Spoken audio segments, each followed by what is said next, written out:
श्री कृष्ण की अंतिम सांस की अंतिम पीड़ा वहीं से शुरू हुई जब वृंदावन की रास भूमि में राधा रानी ने गोलोक को प्रस्थान किया। उसी क्षण से श्री कृष्ण के जीवन की ढलती संध्या आरंभ हो गई। उनके जीवन की सबसे गहरी पीड़ा राधा का विरह थी, पर यह उनकी एकमात्र पीड़ा नहीं थी। एक और श्राप था जिसने उनके जीवन का अंतिम अध्याय लिख दिया। महाभारत का युद्ध समाप्त हो चुका था। कुरुक्षेत्र की भूमि पर केवल राख और रक्त शेष रह गया था।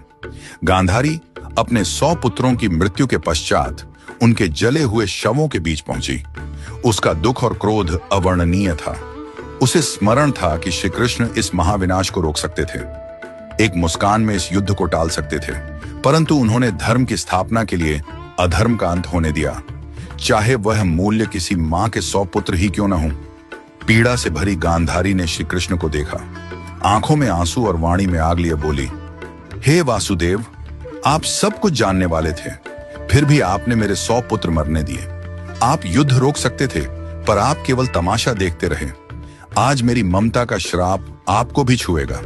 जैसे मेरा वंश समाप्त हुआ, वैसे ही आपका यदुवंश भी नष्ट होगा और आप अपनी मृत्यु अकेले अपनों से बिछुड़कर एक तीर की पीड़ा में अनुभव करेंगे।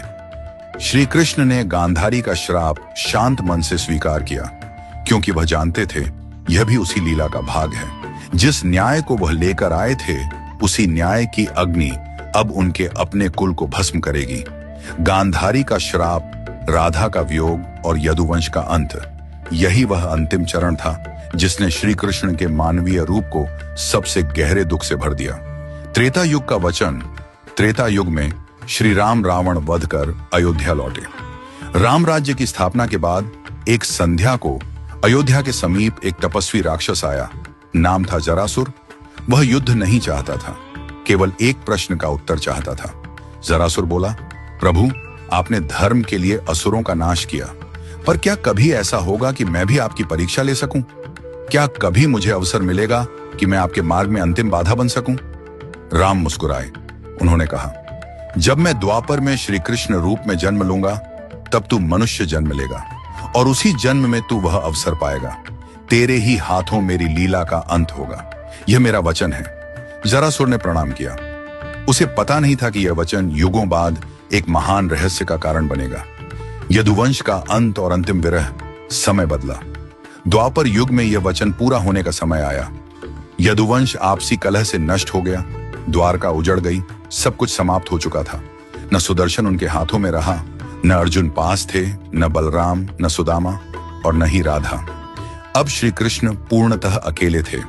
द्वारका से दूर एक शांत वन में एक पीपल के पेड़ के नीचे वे बैठ गए। कंधे पर वही बांसुरी थी जो कभी राधा के लिए बजती थी। उन्होंने आंखें बंद की। बांसुरी से राधा के नाम का स्वर फूटने लगा। सुरों में वेदना थी, तड़प थी। राधा गोलोक में बैठी थी।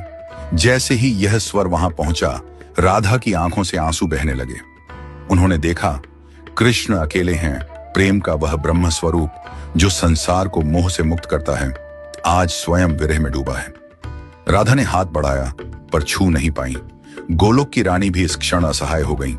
राधा बोली, प्रभु, अब बस कीजिए, मुझे लौट आने दीजिए। मैं आपकी बांसुरी की धुन बनकर बहूंगी।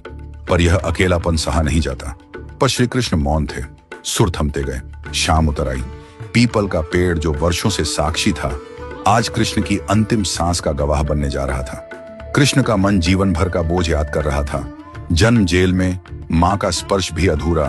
बचपन राक्षसों के भय में, प्रेम मिला तो साथ नहीं निभा सका। हर अपना युद्ध में खो दिया। धर्म बचाया, पर अपना ही कुल नहीं बचा पाया।